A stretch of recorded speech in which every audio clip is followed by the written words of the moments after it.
Ada tiga bentuk doa. Ada tiga bentuk doa kita kepada Allah Subhanahu wa Ta'ala. Bentuk yang pertama adalah doa-doa, saya menyebutnya doa-doa yang sifatnya reguler. Doa-doa yang biasa. Doa di mana kita menyampaikan hajat kita kepada Allah. Doa di mana kita memohon untuk keperluan kehidupan kita, yang hampir semua manusia berdoa seperti itu. Bahkan non-muslim pun ketika dia berdoa kepada Tuhannya, isi doanya adalah permohonan-permohonan untuk kebutuhan hidupnya.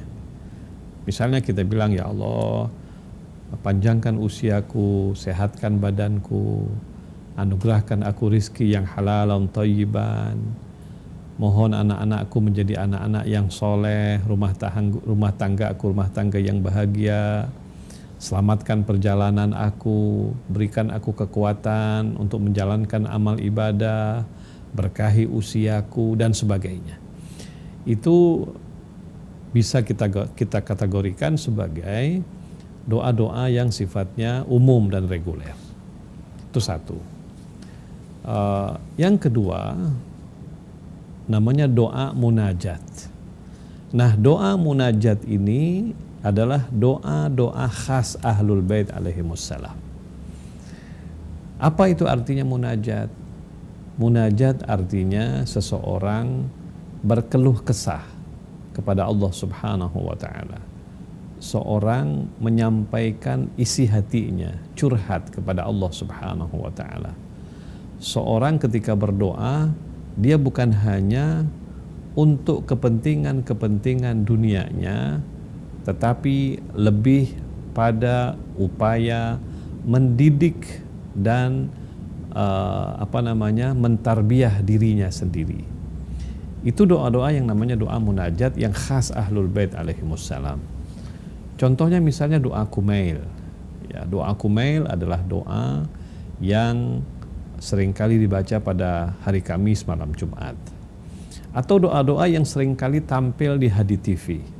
Ada doa makarimul akhlak, ada doa yastashir, ada munajatnya Imam Ali Zainal Abidin, munajatus syakirin, munajatut taibin. Ada doa misalnya doa orang untuk anaknya, doa anak untuk orang tuanya, ada doa kumail dan sebagainya. Itu namanya doa munajat. Kitab Sahifah Sajadiyah yang merupakan doa himpunan dari doa-doanya Imam Ali Zainal Abidin alaihi salam, itu adalah penuh dengan doa-doa munajat. Kalau orang ingin memperbaiki dirinya, orang ingin misalnya mendidik jiwanya menjadi jiwa yang bersih, jiwa yang dekat dengan Allah Subhanahu wa Ta'ala, maka doa-doa munajat Imam Ali Zainal Abidin sangat efektif. Sambil baca doa itu dia renungkan artinya, dan di situ kemudian dia mengerti bagaimana ngomong dengan Tuhannya. Karena itu pemirsa yang kami muliakan, untuk doa-doa reguler kita bisa ngarang sendiri. Ya, Anda minta kepada Allah dalam doa-doa reguler seluruh kebutuhan Anda tanpa kecuali.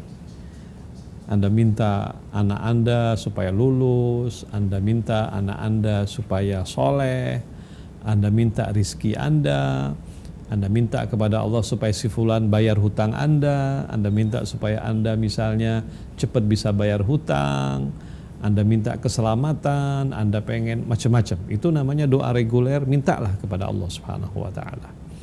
Tapi biasanya doa-doa reguler ini tidak terlalu banyak mendidik jiwa. Hanya merupakan sebuah permohonan supaya dikabulkan hajat-hajat. Ya kan? Dan doa seperti itu adalah doa orang Islam dan non-Muslim juga. Orang Kristiani ketika dia berdoa di hadapan Yesus, doanya hampir sama. Tapi yang disebut dengan doa munajat khas Ahlul Bait adalah doa-doa yang untuk mendidik jiwa kita menjadi jiwa yang sejati, jiwa yang suci, jiwa yang dekat dengan Allah Subhanahu wa Ta'ala, mengetahui bagaimana dirinya di hadapan Tuhannya. Misalnya Imam Hussein alaihissalam punya doa namanya doa Arafah yang dibaca pada musim haji dan sangat bagus dibaca di kita, maksudnya kita yang tidak pergi haji, tapi pada tanggal 9 Zulhijjah. Doa Arafah itu adalah doa munajat. Bagaimana Imam Hussein mengajarkan kita berkomunikasi dengan Allah Subhanahu wa taala. Bagaimana Imam Hussein mengajarkan kita untuk mengenal siapa diri kita dan siapa Tuhan kita. Nah, ini namanya doa munajat yang sangat bagus untuk kita baca dalam rangka mendidik diri kita. Nah, Ahlul Bait alaihimussalam mengajarkan kita untuk berdoa dengan doa munajat agak panjang. Diperlukan sebuah suasana yang sangat kondusif, sangat bagus dibaca di waktu malam hari misalnya, di waktu subuh, di waktu sahur, atau di waktu kita sendirian, khususnya ketika kita banyak masalah, kita berdoalah dengan doa munajat supaya kita bisa ngomong dengan Tuhan kita. Untuk doa yang pertama biasanya, doa yang reguler ini nggak perlu ada satu orang ngajarin kita bisa sendiri. Karena itu mohon hajat kita. Tetapi untuk doa yang kedua yang namanya doa munajat itu, kita susah ngarang sendiri dalam doa munajat. Karena itu kita meniru doa orang-orang yang dekat dengan Allah Subhanahu wa taala, bagaimana dia bermunajat dengan Tuhannya. Itulah kenapa sangat penting untuk kita merujuk kepada doa imam-imam Ahlul Bait dalam hal doa-doa munajat. Yang ketiga, ada jenis doa yang ketiga, itu namanya doa tawassul. Kita berdoa, tetapi kita menjadikan orang-orang suci sebagai perantara kita dengan Allah Subhanahu wa taala. Doa tawassul. Nah, doa tawassul ini juga di HDTV juga disiarkan ya setiap Selasa malam Rabu. Sangat dianjurkan untuk kita bertawassul dengan Rasulullah Shallallahu Alaihi Wasallam, bertawassul dengan imam-imam suci keluarga Nabi, bertawassul dengan Sayyidah Fatimah Zahra alaihissalam. Nah, doa tawassul ini juga khas Ahlul Bait, walaupun sebetulnya dalam Ahlus Sunnah juga ada doa tawassul, khususnya orang-orang yang ikut tarekat-tarekat tasawuf suka bertawassul. Nah, tetapi tawassul mereka biasanya dengan kiai-kiainya, dengan para walinya. Tetapi Ahlul Bait mengajarkan kita bertawassul dengan Rasulullah SAW dan imam-imam suci dari keluarga Nabi SAW. Dan itu juga diperintahkan oleh Allah untuk kita berdoa secara tawassul. Allah berfirman, A'udzubillahi minasyaitonirrajim, Bismillahirrahmanirrahim, Ya ayyuhalladzina amanu taqullaha wabtaghu ilaihil wasilah. Hai orang beriman, bertakwalah kamu kepada Allah dan mohonlah kepada Allah lewat wasilah, maksudnya lewat perantara. Siapa perantara yang paling layak untuk kita berdoa lewat mereka? Ya, ada orang-orang yang suci di sisi Allah.